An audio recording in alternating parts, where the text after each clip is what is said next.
3月到9月是天狗热流行的季节。最近调查，全台南市600外里，其中大约有30个里的白白蠓指数偏悬，因此市府相关单位特别办理天狗热防治誓师大会，展现对抗白白蠓的决心，并呼吁全体市民要保持环境的清洁，注意清除居家内外积水容器，防止白白蠓的滋生。在台南市有30个里，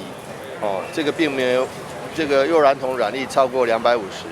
所以呢没有造成疫情，但是我们要努力来清除滋生源，我们都是非常戒慎恐惧的。这个数字在其他的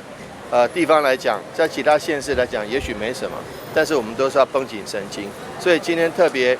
来到永康，其实永康之外呢，还有其他的地方，我们要特别竖起耳朵，特别注意睁大眼睛，特别了解这个冰美蚊登革热的疫情。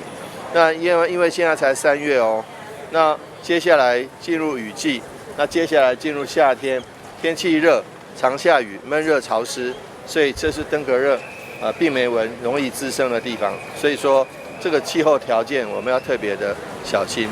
在天狗热誓师大会后，市长王伟摕山岭环保局、卫生局以及环境志工，前往永康区各里以及市场，展开天狗热防疫卫教宣导，并清除积水容器。也因为近来水情紧张，伫溪查发现抗地菜园拢有较侪囤水容器，环保局嘛提醒市民，若有囤水一定要加挂。今年呢虽然缺水，但是呢民众呢难免还是会在生活当中会有忘记的哪些，比如说容器啊，忘了把它倒掉等等。所以我为什么一开始的时候就讲说，要一而再再而三，不断的提醒市民朋友，该清的清，该倒的倒，这样子呢才不会造成有这些孑孓滋生的问题。台南市防治天狗热，除了呼吁民众要落实清除滋生源，同时嘛借由科技的力量，在人口密度高的区里设置幼卵桶，检测户外环境中白白蠓的密度，同时进行化学防治，要将发生天狗热疫情的可能降到上低。台南新闻张硕维采访报道。